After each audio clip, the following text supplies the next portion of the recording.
I want to ask you, in this conversation now, how are people accessing low-cost help for addiction?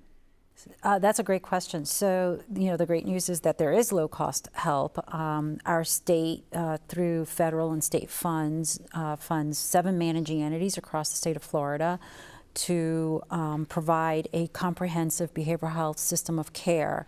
And through that, you can get prevention, treatment, aftercare, case management, care coordination, recovery supports, peer support, a whole host of services that will take the person from the addiction disorder to recovery and beyond.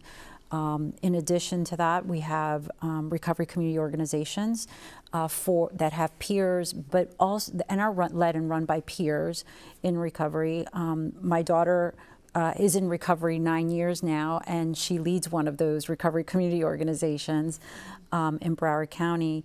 And they have supports for families. So there's peers for individuals, but there's also peers for families. And something that I didn't have when I was trying to seek help for her, and see what's available for the parent that is helping their child and trying to support them through this process as well.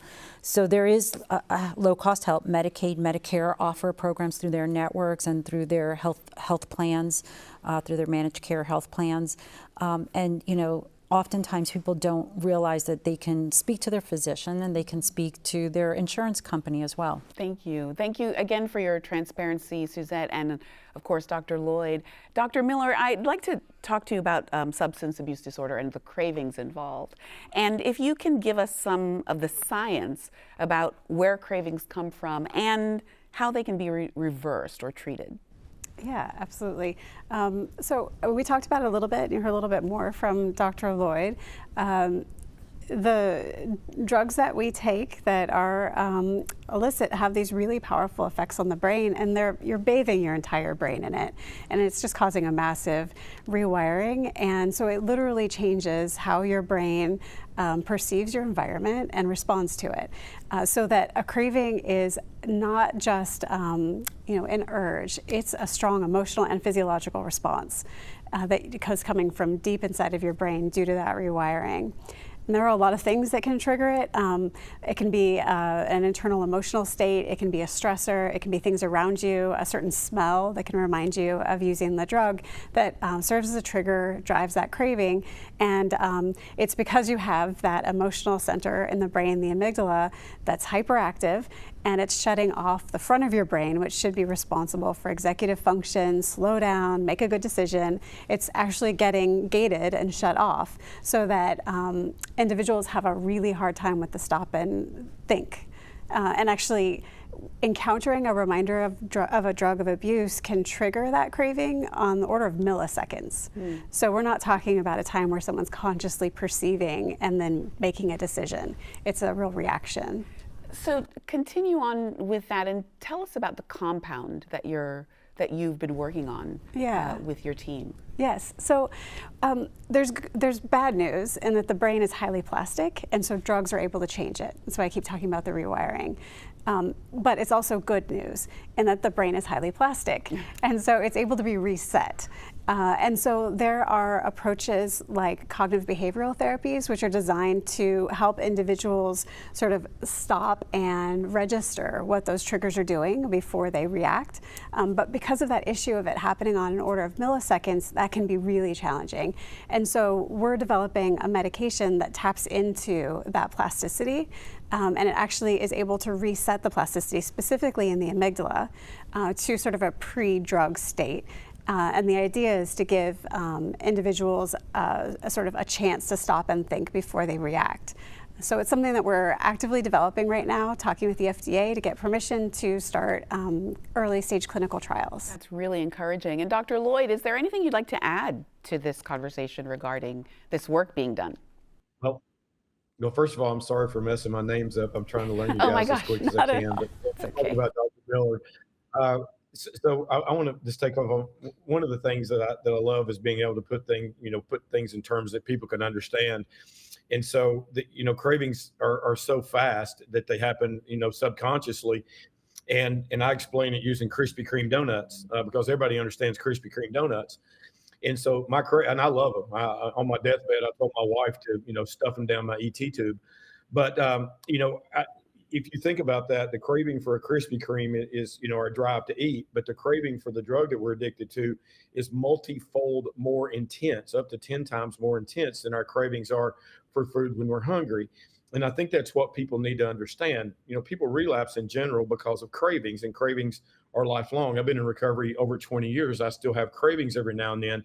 But as Dr. Miller was explaining, my brain has been rewired through the years, and I now have that delay where I don't act on those impulses. But it takes a long time to do that, and you can't do that in a 14 or 28-day treatment program that I see that being the expected outcome on so many occasions. It's just not reasonable. Wow. Suzette, there is a stigma, whether it's addiction, mental health, and using medication-assisted treatment. Can you help us understand the impact that that stigma is having? Yeah, stigma can impact an individual in a way where they lose relationships, they can lose housing and employment, and even in cultures, the consequences can be so adverse that the impact of stigma can be deadly to an individual, because it will prevent them from seeking help. They will feel hopeless and helpless. They will feel alone and isolated. And so it's important for us to not only, shatter the thought of stigma and the beliefs of our society on mental health and substance use, but also to do it across cultures. I'm Hispanic, and I can tell you the stigma is so significant in so many cultures, more so than other cultures. And so it's very important to be able to let people know there is help. You can get help, just ask for help. Dr. Lewis, yes, I'm just coming to you.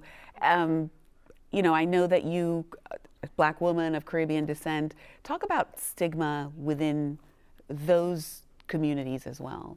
So similar to our other colleagues in underrepresented communities, what we're experiencing is individuals are being ostracized, eliminated from different communities.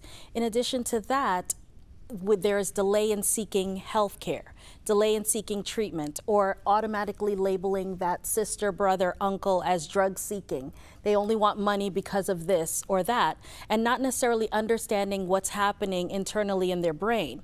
So that then delays the opportunity for the person to get treatment. It delays the opportunity for, even if this individual is having now a medical complication, we're saying, oh no, that's just the drugs, and they know how to control it, but they're not trying. So one thing that we're looking at is not only the cultural and religious implications regarding this particular dynamic, but we're also looking at, as providers, how are we reducing the labels of drug-seeking behavior? How are we creating a supportive, individualized type of care where we're looking and understanding overdose treatment, and the psychological, physical implications regarding that? And by the way, cultural.